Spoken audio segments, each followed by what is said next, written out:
What if I told you there was one simple habit, something you could do in just 10 minutes a day that could completely rewire your brain and unlock a level of creativity you'd never thought you had? I know, it sounds almost too good to be true, right? But the science behind this is absolutely fascinating. Let's dive in.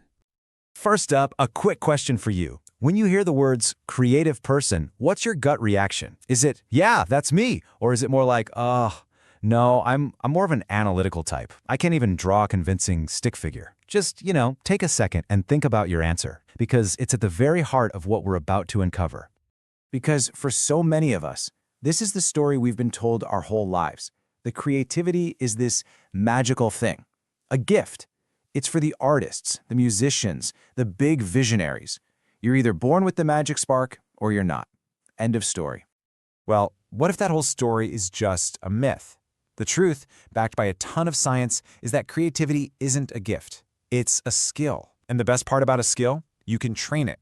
It's a muscle you can actually build, starting, well, right now. So to figure out how to train this creative muscle, we first need to kind of pop the hood and see how your brain is actually wired for all this stuff, for imagination. See, creativity isn't just one part of your brain lighting up. It's more like a team sport. First, you've got the default mode network. Think of this as your brain's imagination engine. It's what's humming along when you're daydreaming. Then there's the executive control network. That's the project manager, the part that plans and judges your ideas. And finally, you have the salience network, which is like a spotlight operator, figuring out which of those daydreams are actually important or interesting. A truly creative idea gets all three of these networks talking to each other. And the engine that makes all this training possible is something called neuroplasticity. It sounds complicated, but it's just the brain's incredible ability to physically change itself, to build new connections and pathways based on what you do over and over again. It's literally the use it or lose it principle for your mind. So get this. When you practice a creative habit, you're not just doodling. You are biologically, physically rewiring your brain. You're forging new neural pathways, you're strengthening that imagination muscle, and you're even boosting chemicals like dopamine that keep you motivated and alpha waves that get you into that calm, focused flow state. You're teaching your brain to connect the dots faster. So, what is this magic habit that does all this? Let's get to the secret sauce, the key to unlocking your brain's creative potential. Here it is. It's the habit of daily micro-creation. It's as simple as it sounds. Create something ridiculously small every single day. We're talking a 30-second sketch of your keys, a 3-line poem about your lunch, a quick doodle while you're on a phone call. That's it. That's the whole habit. Now this is a really crucial point. This daily practice is training. It's not a performance. It's about play, not about perfection. You're focused on the process, not on creating some amazing product to post on social media. The goal isn't to create a masterpiece. The goal is simply to build momentum. And how much time do you need? Just 10 minutes. That's all. Your brain is great at resisting big, scary tasks, but 10 minutes? Anyone can find 10 minutes. And remember, when it comes to building this skill, consistency will always beat intensity. So what actually happens when you commit to this?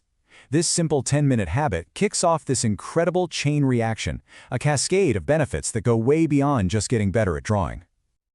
Okay, so psychologically, some really cool things start to shift. First, there's identity theory, which basically says we are what we repeatedly do. So when you create something every single day, no matter how small, your brain starts to relabel you as a creator. You also tap into a dopamine loop. Finishing that tiny task gives your brain a little hit of that feel-good chemical, which makes you want to do it again tomorrow. And maybe most important, you totally lower the bar for being creative. You don't need to wait for some lightning bolt of inspiration anymore. You just need 10 minutes. And the benefits for your mental health are just huge. This practice is an amazing tool for dialing down stress, anxiety, and that endless loop of overthinking that we all get stuck in. It's kind of like active meditation. It's medicine for the modern, over-caffeinated brain. And here's the real kicker. This isn't just about art. This trained creativity becomes a superpower that you can use in every area of your life. You'll get better at problem solving, you'll become a more compelling communicator, a more innovative thinker, even a better decision maker. All right, so you're on board, but where do you start? Let's make this super practical. Here are some prompts you can use in the next 10 minutes, literally right after this. If you want to sketch, try one of these. Don't overthink it. Grab a pen and draw your coffee mug in 30 seconds. Go. Or try drawing with your other hand. It's an awesome way to shut down your inner perfectionist. or even try to draw a feeling like excitement or boredom. Or maybe you're more of a color person. Cool.